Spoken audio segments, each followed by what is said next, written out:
Hi, everyone. Welcome to our webinar, Principles and Policies of Low and Moderate Income Solar.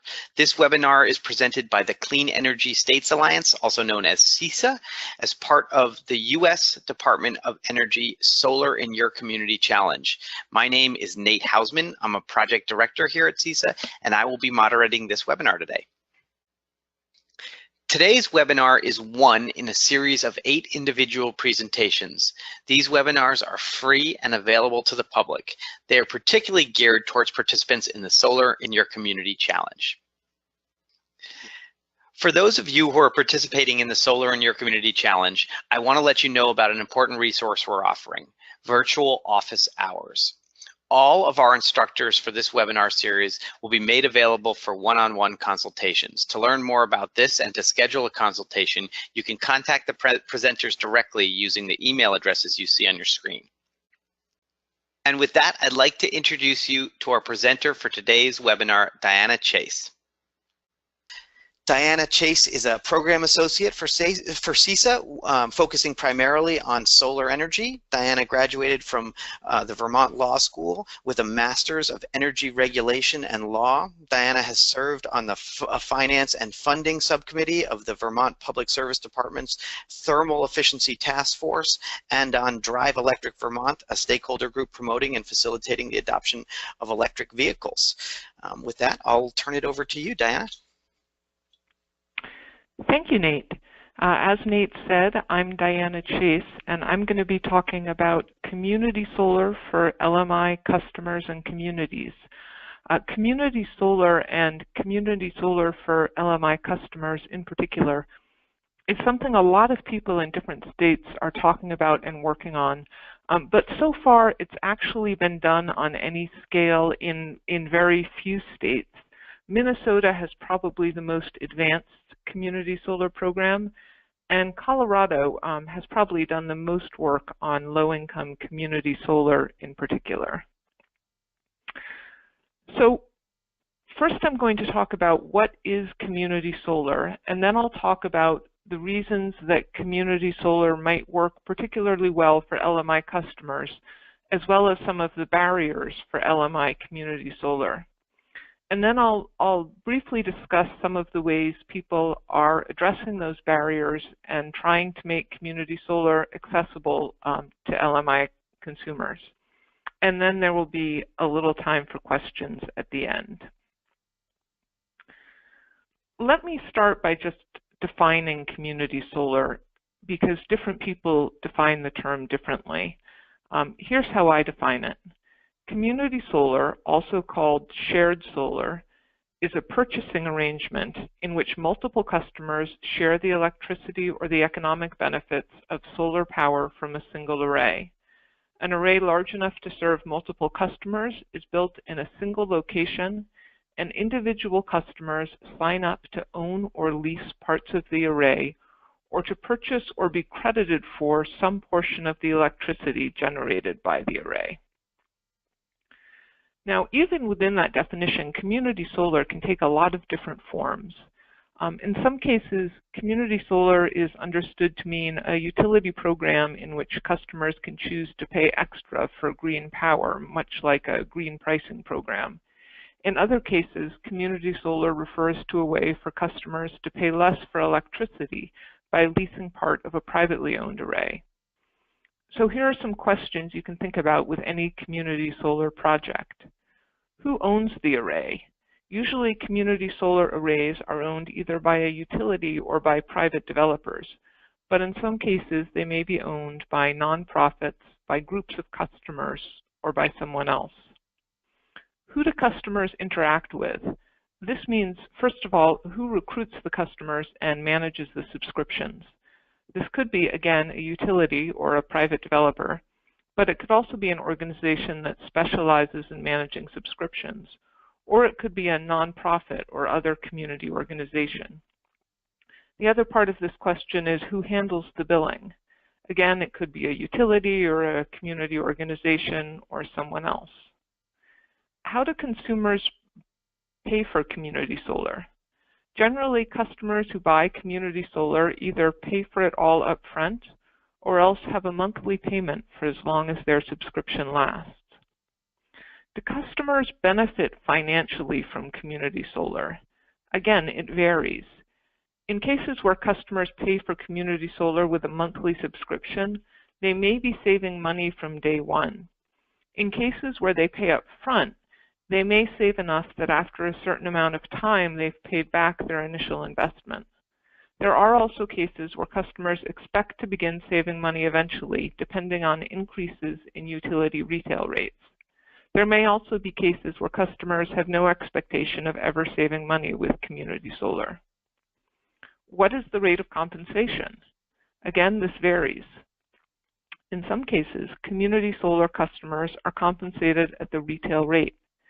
In other cases, there may be a value of solar rate or some other rate.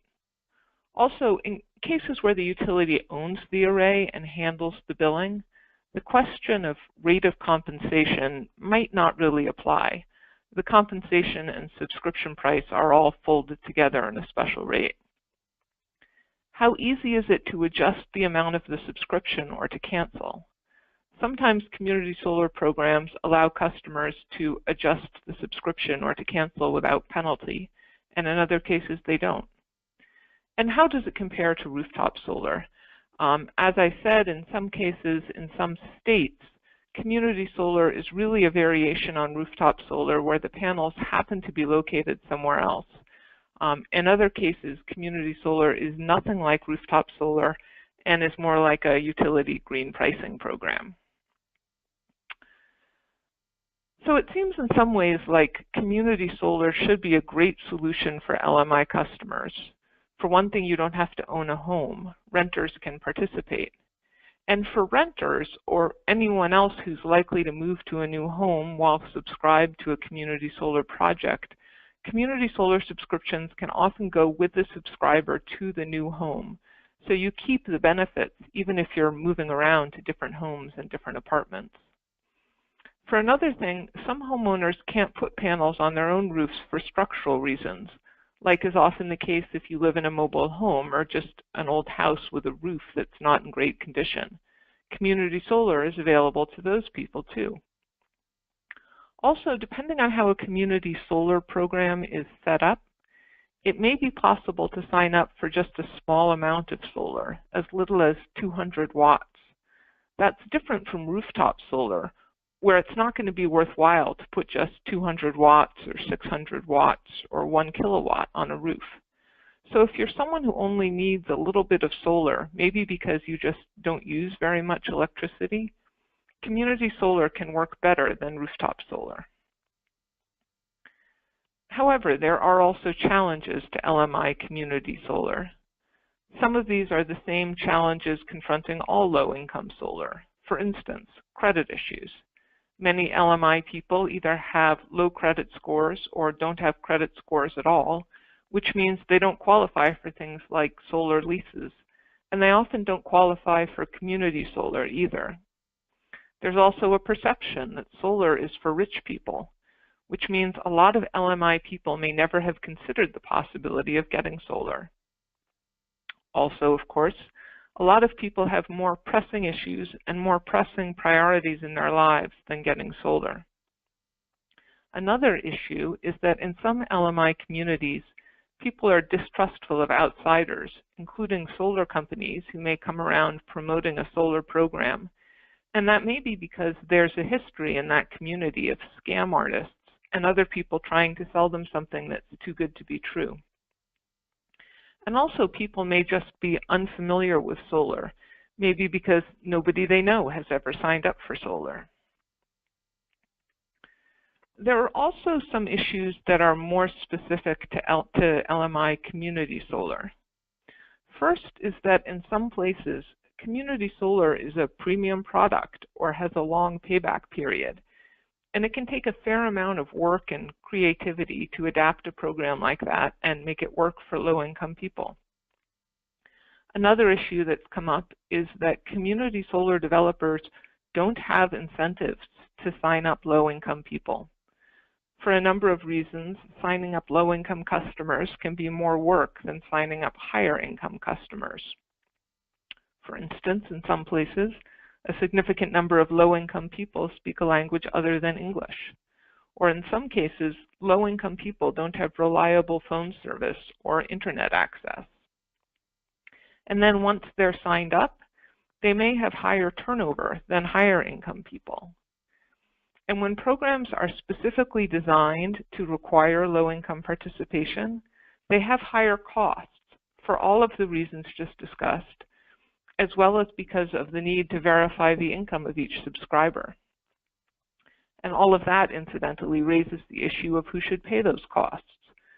Or do taxpayers or maybe other utility ratepayers? Consumer protection can also be an issue. Low-income subscribers may require different consumer protections than higher-income subscribers. And there are other issues that come up, like, for instance, some people rent apartments in master metered buildings where they don't have their own separate utility bill. How can those people participate in community solar? And what about people who live in HUD-subsidized housing with utility allowances, where any decrease in the utility bill will, at least in theory, be offset by an increase in rent? How can they benefit from community solar? And of course, I should point out that community solar isn't available in every state and every utility service territory. In some places, community solar is just not legally an option. So what about solutions? Here are a few solutions to some of the challenges I've just described. One solution is anchor subscribers, also sometimes referred to as anchor customers or anchor tenants. An anchor subscriber is a large electric customer that subscribes to a big chunk of the output from a community solar array, like maybe 40%, and they provide financial stability to the project. In many community solar projects, these are commercial customers, like maybe a big box store.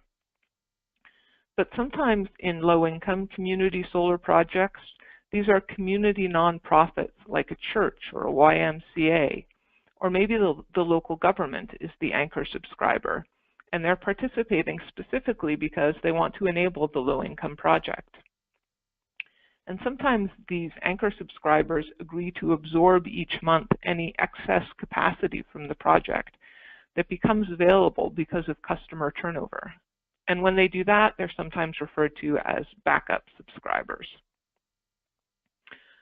I recently read about a project in Minneapolis that's following this model.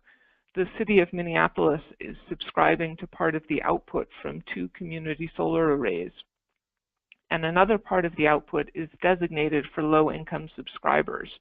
And the city has agreed to serve as a backup subscriber and to pick up any output from the arrays that becomes available each month from unexpected turnover. Subscriber turnover can also potentially be managed through waiting lists. If other customers are waiting to sign up whenever a subscriber stops participating, disruption to the project as a whole can be minimized. Waiting lists have been used widely in various community solar programs, but may be especially important in low-income community solar projects if we expect turnover to be higher in those projects. Another solution to some of the challenges of low-income community solar is to involve community organizations deeply in the project, particularly in the customer recruitment and subscription management part of the project. It's also possible, of course, and maybe desirable for these community organizations to engage the community in the design of the project from the beginning. But even if all they do is customer recruitment and subscription management, that can help the project work financially. Also, involving community organizations can help to overcome the issues of trust that sometimes make it difficult to involve low-income communities with solar, at the same time that these kind of organizations better understand the needs and priorities of the community. Organizations that could play this kind of role include churches, community action agencies, neighborhood groups, and lots of other organizations. An example of this is the low-income community solar demonstration project that recently was undertaken in Colorado by the Colorado Energy Office and Grid Alternatives. In this project, the state of Colorado provided funding and contracted with Grid Alternatives to develop low-income community solar projects in the service territories of rural electric co-ops. They worked with the local community action agencies to identify and reach out to households that had already received weatherization services. And the ability of the community action agencies, as well as the local co-ops, to vouch for the program helped convince potential customers that the program was legit.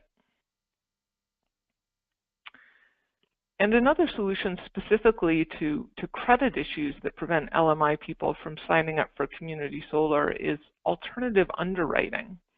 The idea of alternative underwriting is that credit scores may not accurately reflect a person's ability to pay bills.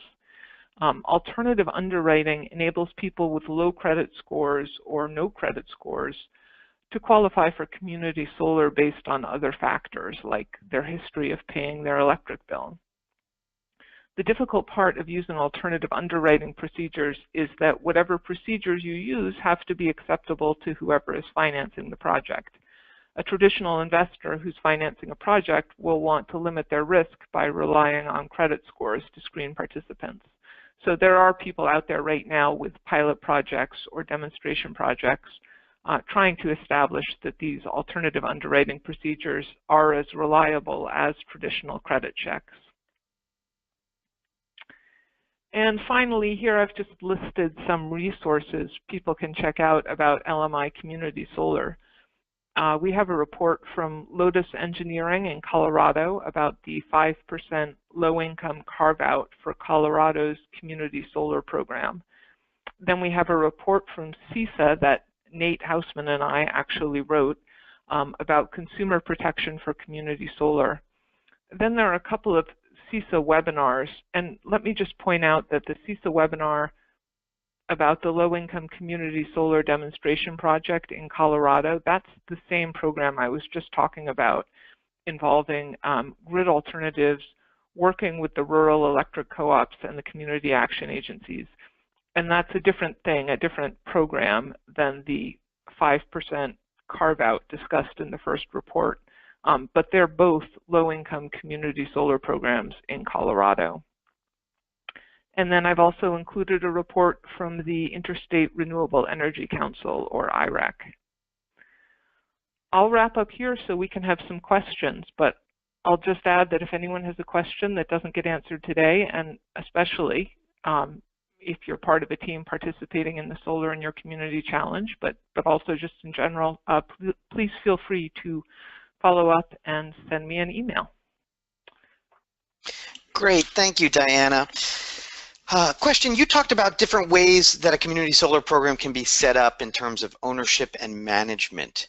Which of those options work best for low-income community solar? Right, okay, so let me just get back to that slide.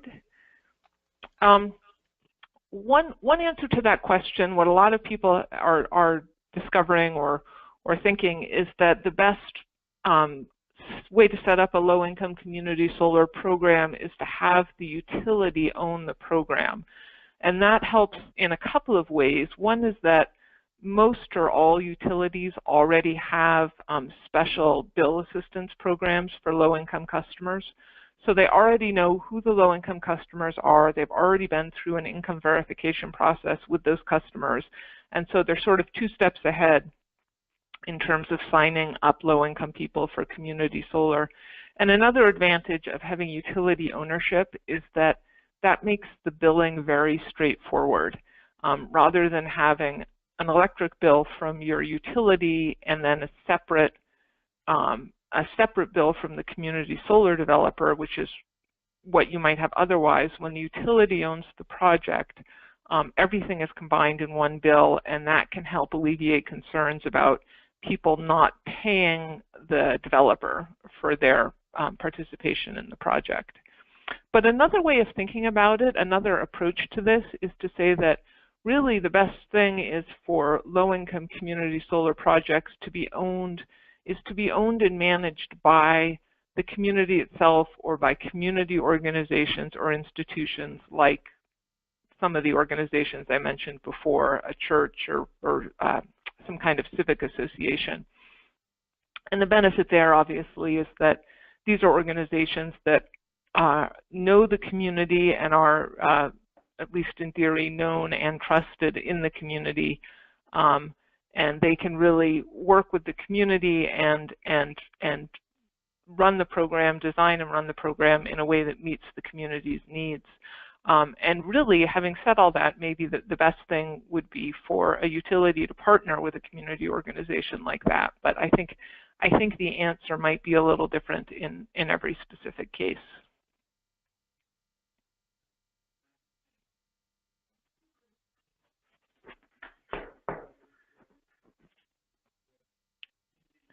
I'm sorry, Nate, I can't hear you. Oh, sorry about that. Here's a question. Have you heard of any projects that involve solar sharing where individuals with rooftop solar share energy benefits with others without rooftop solar, and specifically any projects of those happening in low and moderate income communities? Solar sharing can mean a couple of different things, and one thing, and I don't think this is what the questioner was referring to, but one possibility is rooftop aggregation, in which someone who wants to develop a project, maybe they're interested in developing a community solar project, but they don't have a big enough piece of land to build a 500 kilowatt array or a 1 megawatt array. Maybe they're in an urban area where there isn't a lot of open space. Will instead put smaller arrays on a whole bunch of different rooftops and then pool those all together and treat all those arrays as one resource, which can then be marketed and shared in the same way that community solar is. But I think what you're referring to is a more one-on-one kind of model, where somebody has a solar array on their roof for their own use, but it's just maybe generating a little more electricity than they can actually use. And so they choose to sell or give the excess to somebody else in the community. And of course, that would have to be somehow enabled through the utility. I know there's a platform, a Massachusetts-based platform called My Sun Buddy, where people can sell their excess solar generation. I'm not aware of anyone who's like doing that specifically in a low-income context, but I'm pretty sure there are people exploring that possibility. Thank you. Can you say a little bit more about consumer protection issues for low-income community solar specifically? Sure. So for all community solar, not just for low-income people, a lot of the consumer protection issues are specifically around making sure the customers understand exactly what they're paying for and exactly what they're getting. I think community solar can be confusing potentially to customers. It's something that's new to a lot of people, and as we discussed before, it can mean different things, vary from one place to another and maybe from one project to another in terms of what are customers actually paying for. Are they actually buying panels in the array? Are they just signing up for some of the power? So it can be confusing to them for that reason, and it can also be confusing to people who might not understand that, and this applies to people of all income levels, who might not understand what a commitment they're making, might not realize, for instance, that this is something they can't just cancel at any time if they decide it's not a good idea. In terms of low-income people, I think the particular concern, the particular thing to think about is that if you're a higher income person and you sign up for solar and for whatever reason it turns out not to be the money saver you expected, that might be annoying, but it's maybe not a really big deal in your life. Low-income people have less of a financial cushion, so it becomes especially important to make sure that any kind of financial commitment or financial risk or financial project they're involved with is explained clearly, and so they can be as certain as possible of what the outcomes might be. Thanks. Here's another one. If utility scale solar electricity is more expensive than the grid system mix, where do the savings accrue from to motivate participation by community solar's investors? And maybe this will help clarify. If the final result is simply a transfer of wealth from non-participants to participants, wouldn't it be more effective to offer like a bill assistance program? In other words, I think don't some of these programs, these community solar programs, involve some kind of subsidy that's effectively, some kind of carve out that effectively transfers from non-participants to participants? Solar projects have benefits above and beyond the financial benefit to the people who participate, and these are the kinds of things that many states are currently trying to define and quantify through value of solar proceedings. For instance, there can be cases where there's some kind of transmission constraint in the electric grid, and by deploying solar in a certain area, in a certain neighborhood, in a certain city or town, you can defer, perhaps indefinitely, the need to perform major transmission upgrades. Certainly that's not always the case, but that's just an example of the kind of benefits you get from distributed generation. And I think it can be a mistake to think that the person who gets the bill credits on their bill is the only person benefiting, and that's not even, of course, getting into the question of air pollution and greenhouse gas emissions and the other kinds of larger societal and environmental benefits that come with renewable energy. So, if you just substitute a bill assistance program for a low-income solar program, you lose all those other benefits that come with having solar. It's not a straightforward answer, and there's a lot of things to take into consideration. But I think it's often, even just from a purely financial perspective, from the utility ratepayers, it's often a plus for them. Thanks. You suggested, one option is having a community itself own a community solar project, but these community solar projects, as you noted, are complex and sometimes involve long-term long-term contracts. Are churches, nonprofits, and some of the other entities involved in these projects generally knowledgeable and sophisticated enough to manage these long-term and complicated projects? That's a good question. Obviously, it varies tremendously, and a church can be something with 25 members, or it could be something with 3,000 members, and regardless of the size of the church, there may be individuals who are involved in it who are quite knowledgeable about the issues, maybe because that's just what their field of employment is. So, it depends on the church or the other community organization that you're talking about, and the level of sophistication as an organization and in terms of the individuals involved. There's certainly many cases where before a community organization like that could take on a project like this, they would have to commit to an effort to really learn about and understand all these issues, and only after they felt like they were on top of the issues would would they be in a position to turn around and then try to create something larger in the community? Thanks, Diana, for that great presentation, and thanks to everyone who attended this webinar.